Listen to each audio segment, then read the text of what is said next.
నాకున్న బుద్ధితో, నాకు తెలిసిన మనుషులతో, నాకు వచ్చిన అవగాహనతో మాట్లాడిన ఒక కాంటెక్స్ట్. అందులో కూడా చెప్పాను నేను భార్య బాధితులు అని చెప్పి.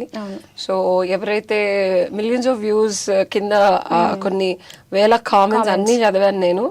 సో ఐ రియలీ అప్రిషియేట్ ఎవరైతే రకరకాలుగా కామెంట్స్ పెట్టారో, ఎందుకంటే వాళ్ళ అవగాహనని బట్టి ఎవరైనా రెస్పాండ్ అవుతారు.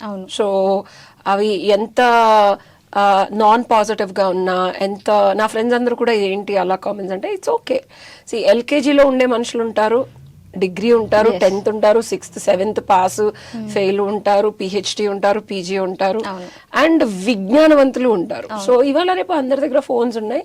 ఐ అప్రిషియేట్ వాళ్ళు నాన్ పాజిటివ్ గా పెట్టినా, పాజిటివ్ గా పెట్టినా నా అవగాహనని బట్టి నేను తెలుసుకున్న విషయాలు చెప్పాను.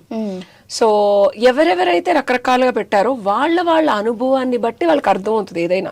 ఇప్పుడు హైయెస్ట్ నాలెడ్జ్ ఇదివరకు అందుకే పండితులు పామరులకి చెప్పేవాళ్ళు కాదు, ఎందుకంటే ఇలాంటి ఉదంతులు జరుగుతాయి.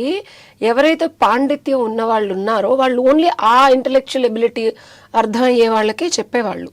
బట్ ఇప్పుడున్న కాలమాన పరిస్థితుల్లో ఈ కొన్ని విషయాలు తెలియాలి.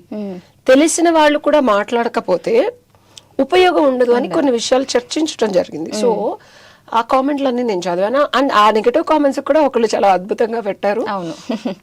ఆవిడ చెప్పేది పాతకాలంలో 40 ఏళ్ళకి ఇలా జరుగుతుంది కాబట్టి ఆవిడ ఆ కాంటెక్స్ట్ లో చెప్తున్నారు, ఇప్పుడు పెళ్లిళ్ళు 40 ఏళ్ళు అయిన వాళ్ళ గురించి కాదు అని చెప్పి రకరకాలుగా. సో ఇదే ఈ 2.2 మిలియన్ వ్యూస్ వీడియో తర్వాత ఇంకొక వీడియో రిలీజ్ అయింది, అది 1.1 మిలియన్ వ్యూస్ వెళ్ళింది.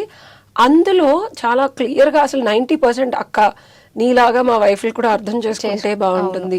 సో ఇదేదో నెగటివ్ చేశారని చెప్పి నేను డిప్రెషన్ లోకి వెళ్ళలేదు, వాళ్ళు ఏదో నీకు గుడి కట్టేయాలి అలా అని చెప్పి కొంతమంది మైమ్స్ చేశారు. సో నాలెడ్జ్ కానీ అవగాహన శక్తి కానీ ఒక్కొక్క మనిషికి ఒక్కొక్క విధంగా ఉంటుంది. అండ్ ఇదే నెగటివ్ గా కామెంట్ చేసిన వాళ్ళు ఇంకొక 1-2 years తర్వాత ఇదే కరెక్ట్ అని కూడా యాక్సెప్ట్ చేయొచ్చు. ఎందుకంటే ఒపీనియన్స్ మారుతాయి, అనుభవాలు మారుతాయి. కాబట్టి నేను అందరినీ అప్రిషియేట్ చేస్తాను. సో వాళ్ళ అనుభవం, వాళ్ళ అనుభూతిని బట్టి వాళ్ళు కామెంట్స్ చేశారు. సో నెగటివ్ కామెంట్స్ ఎప్పుడు అలా అయితే నేను 10 ఏళ్ల నుంచి వీడియోలు చేయను, మీడియాలో ఉండను.